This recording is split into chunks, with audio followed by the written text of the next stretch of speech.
doctor Celestino Adolfo Fiorti va a defender la disertación doctoral de su tesis ya aprobada, llamada Saco el número, sus cambios a través del tiempo, en la provincia de Córdoba, Argentina. El tribunal está integrado por la profesora doctora Norma Servi, Historia de la Medicina, el profesor doctor Carlos Villalba, de Ortopedia y Traumatología, y el profesor Cejas, de Anatomía Patológica.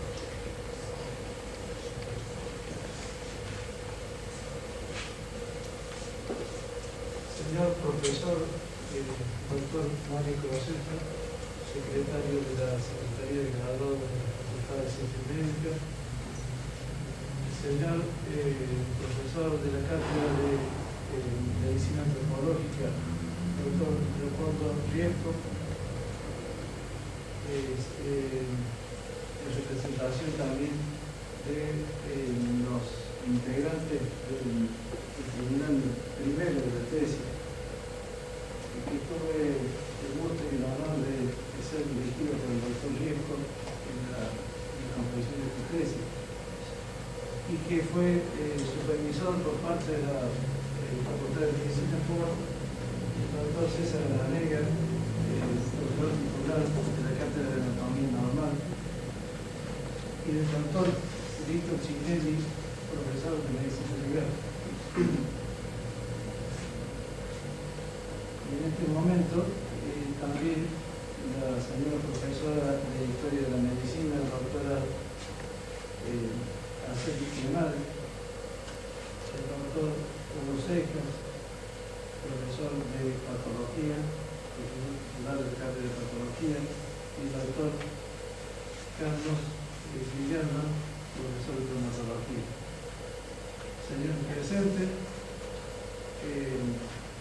médicos, abogados, amigos y familiares. Esta tesis que hemos designado con el nombre de Sacro y Húmero, sus cambios a través del tiempo en la provincia de Córdoba, Argentina, la hemos dedicado a mi esposa, a mis 4 hijos, siendo el cuarto de ellos la esposa de uno de mis hijos, a mi nieta, Anabel, muy especialmente a mis padres, y con un recuerdo permanente de los rastreadores del Salón del Norte, que son también mis amigos y que por 27 años me guiaron por zonas inhóspitas sin las que yo no hubiera podido andar y no hubiera podido salir de semejantes áreas desconocidas. Gracias a ellos pudimos llegar a exhumar los esqueletos prehistóricos que luego sirvieron para esta tesis. Un especial agradecimiento a mi padre, el doctor Celestino Fiorti, abogado, que es magistrado, que siempre me aconsejó en cuanto al comportamiento que debía tener el médico frente a la legislación argentina. Otro agradecimiento a mi hija, que siempre tiene que estar en la peor parte de la informática, ya que ella me preparó toda la parte referente a eso y me acompañó a hacer muchas exhumaciones, y hoy puedo decir que por sí sola está en condiciones de hacerla ella misma, así que esté presente.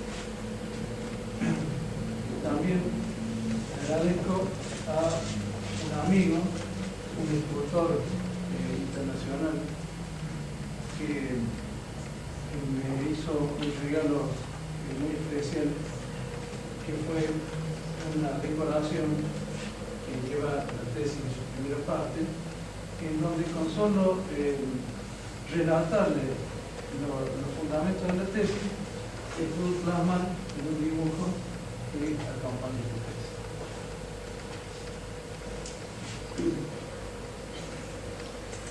Uno siempre planea las cosas de una forma, y cuando llega el momento, entre los nervios y la falta de experiencia de algo que se vive una sola vez, no se puede canalizar ni agrandar ni acumular en pericia, termina dejando de lado el papel un poco y haciendo un poco lo que uno quiere por primera vez en la vida, después de haber sido recibido esta tesis por parte de usted.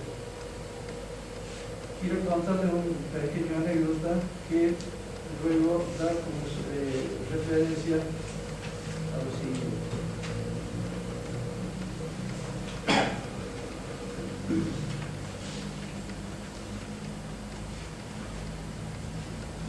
En el año 1983, en agosto, día 8, recorríamos en compañía de dos desarrolladores de Salar del Norte toda la región del norte de Córdoba, después de 2 días de ardua caminata, llevando un equipo que solo se ve en esas situaciones. Y mientras ya cansados volvíamos de exhumar un interrogatorio, los 2 guías que me llevaban por esa zona iban demasiado silenciosos, entonces les digo, como para hablar algo, ¿qué pasaría si nos encontráramos en este momento con alguien prehistórico que estamos buscando, si estuviera vivo? Fue un silencio sepulcral y entonces me di cuenta que me tenía que callar la boca. Yo volví a preguntarles por qué o no entendían o no querían hablar, un poco, digamos, adaptándome a la idiosincrasia de este tiempo. Pero como a los 5 minutos, así de forma de improviso, me contestaron y sería igual que nosotros. Entonces se me grabó, desde ese momento me callé la boca hasta el momento que llegué a mi casa y escribí el aforismo que pongo en la primera hoja de la primera página de la tesis que dice así: en la montaña el viento me habló del hombre primitivo, en las quebradas escuché su descanso, en los montes comprendí sus misterios, en los salares me acompañó su soledad, y cuando regresé a los míos comprendí que el hombre primitivo era yo. Y espero que luego de esta modesta disertación podamos compartir un poquito, o no, lo que acabo de decir. Como introducción a toda esta temática y a los fundamentos que luego dan origen a la tesis, tenemos necesariamente que no solo tratar temas regionales, sino que tenemos que irnos hacia atrás geográficamente y en el tiempo y hacer el camino inverso que hicieron los primeros pobladores de América desde el África hasta América del Sur. Entonces nos situamos en aquella época en donde, según las teorías clásicas, dicen que el hombre primitivo nace en el lago de Turkana, en Etiopía, en el desierto de Afar o Adar, dice el norte, hace aproximadamente 3 millones de años, 3 millones y medio de años. Anteriormente existió en esa misma zona el llamado hombre del milenio, que era un Pithecus, o sea, un mono primitivo, un metro de estatura, que empezó a caminar erguido con sus miembros inferiores y que los brazos los empezó a adaptar ya para no solo la vida arborícola, sino la vida en la tierra, sobre la tierra.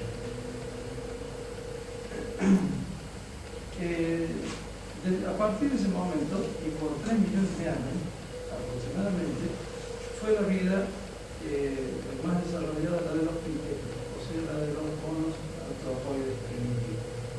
Recién a los 3 millones de años antes del presente, se produce una de esas transiciones que, más que explicaciones científicas, son obra de Dios, ya que no se sabe cómo ha sido.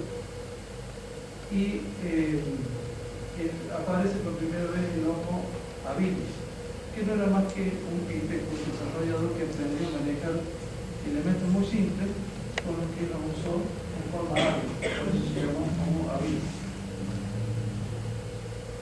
Luego de unos milenios más se transforma en el Homo erectus, que ya definitivamente es un hombre primitivo que camina de forma erguida. Sigue unos milenios más adelante, no mucho más, y aparece el Homo sapiens. Mucho antes de lo que uno cree, aparece el Homo sapiens casi al mismo tiempo que el Homo erectus. A partir del Homo sapiens se van produciendo en la evolución humana una serie de cambios de tal forma que lo podemos resumir simplemente describiendo lo que sería un árbol.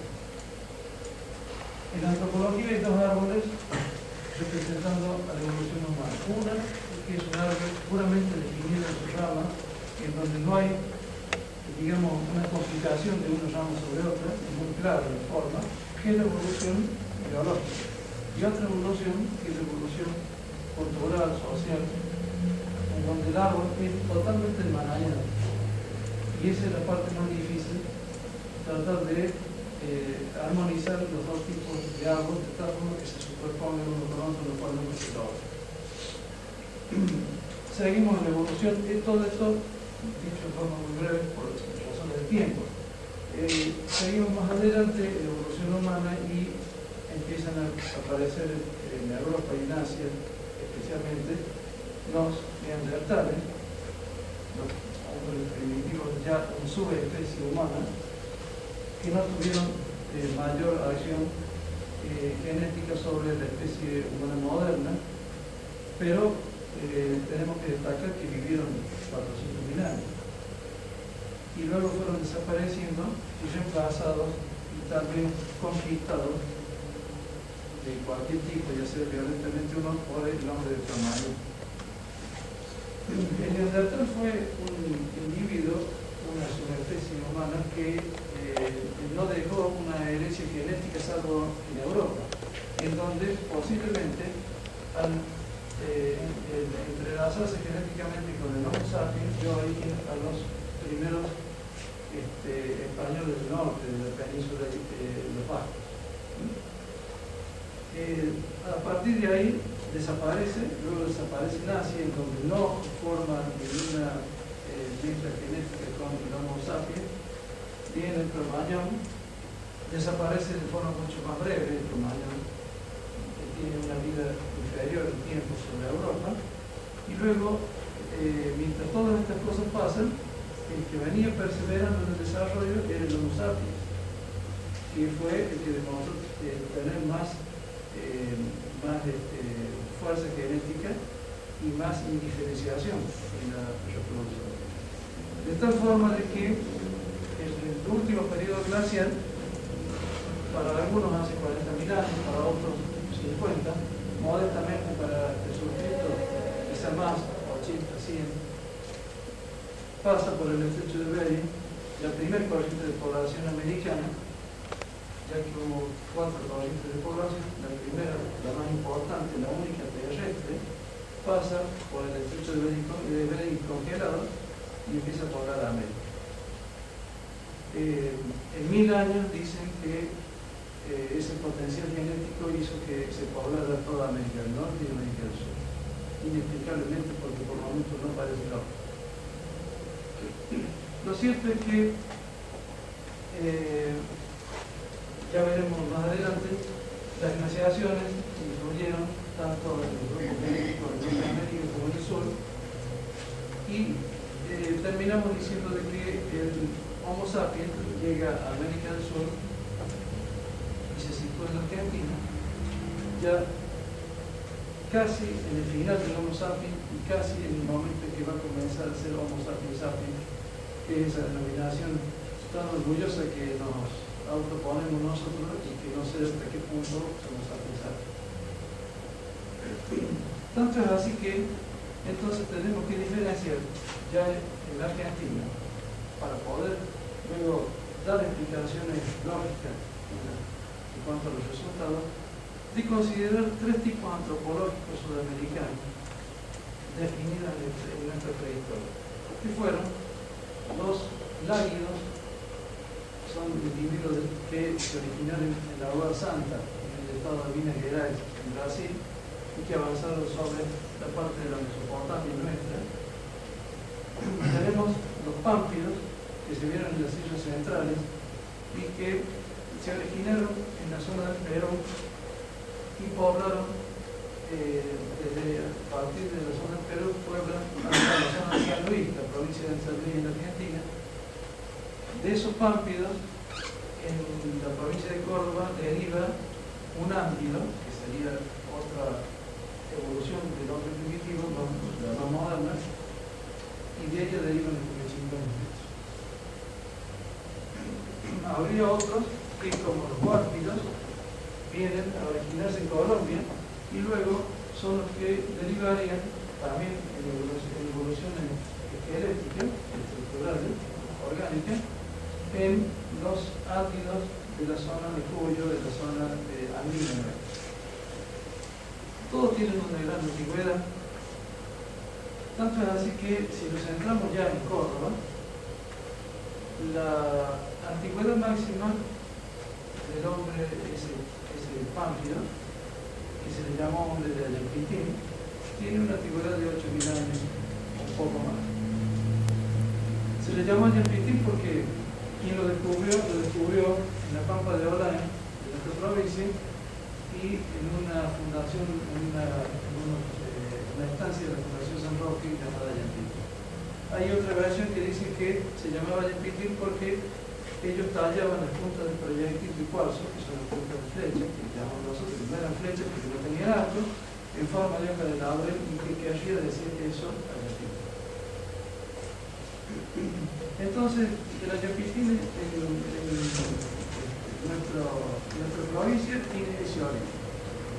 Tiene una evolución continua, muy fuerte, y a los 2.000 años, digamos que cambia la estructura esquelética, especialmente el cráneo, y se transforma en el Comechingones. Dejemos por un momento ese tipo de evolución y veamos lo siguiente. El hombre aparece en el fin del Cuaternary, en el Pleistoceno, que sería lo mismo que decir que el hombre aparece en una época fósil, porque época fósil, por lo menos para Córdoba, sería todo lo que tiene más antigüedad de 10.000 años. No hablamos solo de Córdoba, el Cuaternario fue para todos los continentes iguales, pero para Córdoba tenemos que ir haciendo ese tipo de declaración previa. Entonces, de acuerdo a las investigaciones clásicas, en Córdoba no existirían hombres fósiles, porque la antigüedad máxima del hombre en Córdoba son 8.000 años y medio aproximadamente. No solo sirve para, digamos, diferenciar el hombre en ese aspecto, sino que también sirve para diferenciar lo que fueron las capas geológicas sobre las cuales vivió y murió el hombre y sobre las cuales fue su humano. Ya que creemos que todo ser humano, más en la época primitiva, era enterrado en el estrato donde vivía. Y así decimos que tenemos que hacer otra aclaración y decir que la época pleistocénica, fin del Cuaternario, a los 10.000 años termina y empieza el Holoceno. El Holoceno es terreno actual, que va de los 10.000 años hasta el 300. Este terreno Holoceno, el terreno que todos sobre el que vivimos actualmente, para la medicina lo hemos dividido en 3 capas básicas. Quizá para la arqueología tendría muchas más capas, porque ellos se dedican a cosas sumamente especializadas. Pero para el médico, digamos que sobra con saber que tenía 3 capas, tiene 3 capas. La capa más profunda, desde los 10.000 años hasta los 6.000 años, es la capa de cenizas volcánicas ácidas. Esa capa está a distinta profundidad de acuerdo a la zona de Córdoba donde se encuentra. Hay zonas donde pueden estar a 12 metros de profundidad, como en la intersección, por ejemplo, de Bolívar y Guía y Avenida Maipú. Hay zonas como el barrio Vintorno, en donde está a 6 metros. Hay zonas como la de el asentamiento que yo le llamo Zapata, que nosotros llamamos Zapata, en el departamento Sobremonte, es donde está la vista, porque han sido erosionadas todas las otras capas superficiales. Y así, como pusimos en la tesis, existen lugares donde concretamente se pueden ir definiendo los tipos de capas.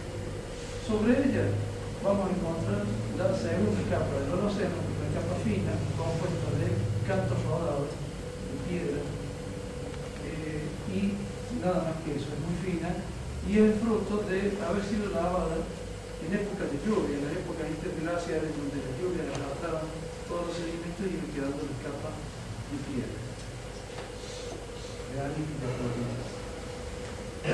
Y por último, además superficial, es la capa muy importante para el trabajo que realizamos, la capa compuesta por esa tierra gredosa, esa tierra que es más bien fértil, y que donde, digamos, si la segunda capa iba desde los 6.000 años hasta los 4.500 años, en esta superficial, bueno, irá desde los 4.000 años, 3.000 años, hasta posiblemente hace 200 años.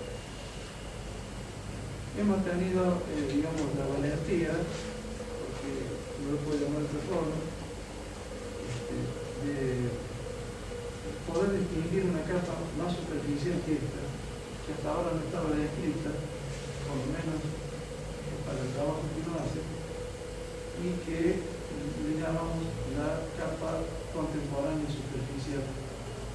Y lo mismo que hace el Homo sapiens sapiens, le pusimos el periodo de años, quizás para hacernos responsables de lo que decimos un poco. Lo hicimos de esta forma porque, dada la experiencia de los años que llevamos haciendo todo tipo de exhumaciones, no da la misma adaptación en cuanto a edad y tiempo si se mide desde la superficie hasta donde se encuentra en el territorio, que si se mide separando esa capa superficial, que es la que ha sido creada por nosotros mismos por rellenos de terreno que existe. Descontándola nos da distinta la datación. Entonces, ¿qué sucede? Desde el comienzo de las investigaciones que ya son clásicas y que son las que uno siempre sigue para el estudio de estas cosas, tenemos que comparar y decir que los métodos científicos que hasta ahora se han usado para los distintos diagnósticos de distintas edades y distintos estudios antropométricos siempre fueron y siguen siendo muy precisos y muy útiles, pero en cierta forma también sirvieron para ir catalogando al ser humano en distintas etapas de su vida y en distintas especies y subespecies. Nosotros tratamos de hacer lo opuesto. Tratamos de buscar un método que no discrimine, aunque sea científicamente el hombre, en sus distintas especies. Y por eso tratamos de buscar un elemento que no tenga nada que ver con las razas, no tenga nada que ver con la discriminación social. Ya sabemos que el ser humano, cuando habla de sí mismo, dice que él es parecido, como dice la evolución, al individuo futuro más próximo. Pero cuando habla del otro individuo, siempre dice que el otro es parecido al definitivo. Y así siempre vamos catalogando y vamos sectarizando a otras personas. Y el individuo aprovecha y se siente bien de esa forma, de la misma forma que en una familia los miembros se sienten bien cuando están todos juntos, pero cuando no están todos juntos ya la cosa cambia. Entonces, tratando justamente de evitar ese tipo de problemas o de no incurrir en ese tipo de discriminación, en que tratamos de buscar un signo esquelético que nos lleve a decirle que el hombre o la mujer lo mantiene desde su evolución en un principio. Si seguimos esa evolución a lo que en este momento se piensa, lo que hereda el tiempo antiguo. Y entonces entramos en otro terreno, en donde ya se nos plantean las cosas distintas. Ya tenemos que empezar a hacer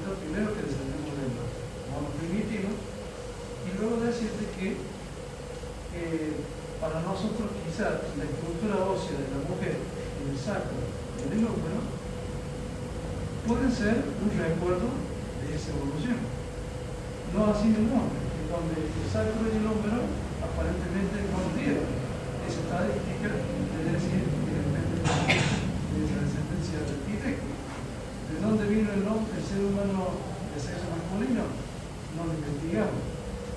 Fue creado por Dios, pero tal vez la mujer habrá sido creada antes que el hombre. O de lo contrario, al hombre se le dio de Dios una compañera que, para tener más fuerza genética y para alejarse de las consanguinidades descendidas de otro ser distinto. Son todas especulaciones que uno las hace y las hace una sola vez, porque la segunda vez no se anima a repetir. Entonces, habiendo dado esta introducción breve, habría muchas cosas más que hablar sobre qué tener en claro al principio para poder seguir hablando luego. Nos vamos a lo que se llama los objetivos de la tesis. Los objetivos de la tesis en concreto serían, primero, la búsqueda de índices y signos de primitivismo, la búsqueda de una diferenciación sexual de los esqueletos humanos, la búsqueda de una definición de los orígenes de cada uno de ellos, para poder usarlos en los métodos de exhumación y que no fueran. En segundo lugar, tratar de llegar a subdividir al Homo sapiens sapiens en una subespecie futura que yo debo llamarlo Homo sapiens sapiens visibles, que luego trataremos de explicar. Esto está dedicado, como un objetivo también, primero que nada, al estudiante de medicina, para que el estudiante de medicina sepa que conviene, tal vez, agregar a su carrera el estudio de las ciencias antropológicas y físicas, y que sepa que también es un privilegio de la medicina y tenga formación y le quede al alcance de él. También está dedicado a todos los médicos legistas, a todos los médicos forenses, peritos, médicos de policía, para que modestamente contribuyan en lo que es las pericias y los informes judiciales que tienen que hacer como una referencia más modesta, pero una referencia. Además está dedicado también a todos los otros profesionales que no son médicos y que por algún motivo necesiten recurrir a este tipo de investigación. Otro objetivo es la creación, la solicitud y la intención de que se pueda crear una ley que reglamente toda la actividad del médico en este tipo de actividades y que hasta hoy no es en la provincia de Córdoba. La última intención, el último objetivo, es agradecer a la Facultad de Medicina por la oportunidad que le dio a suscriptos para estudiar de forma gratuita y recibirse de médico. En cuanto a los materiales y métodos usados, los materiales de esta tesis los podemos describir de la siguiente forma. Primero, exhumaciones que fueron judiciales o no. Las judiciales fueron por orden de fiscales y cuando terminó el secreto sumario tuvimos la oportunidad de publicar. Las otras científicas son las que hacemos por nuestra cuenta a modo de investigación. También aquí hemos recurrido a no solo exhumaciones, sino también a el estudio en seres vivos, más concretamente el estudio y seguimiento que hicimos en el Poder Judicial en el área de medicina del trabajo, tratando de relacionar un poco con esto, y en donde hicimos el seguimiento de un cierto número de ingresantes del Poder Judicial que luego explicar. Los métodos son métodos arqueológicos para las exhumaciones, arqueológicos clásicos, métodos arqueológicos propios, porque por el momento tuvimos que variar las técnicas, métodos de estratigrafía geológica y de estratigrafía arqueológica. Luego, estudio de paleopatología, técnicas de reconstrucción de esqueletos con modos propios que nos sirvieron para reconstruir el esqueleto en dos oportunidades. Primero, frente a la justicia, en donde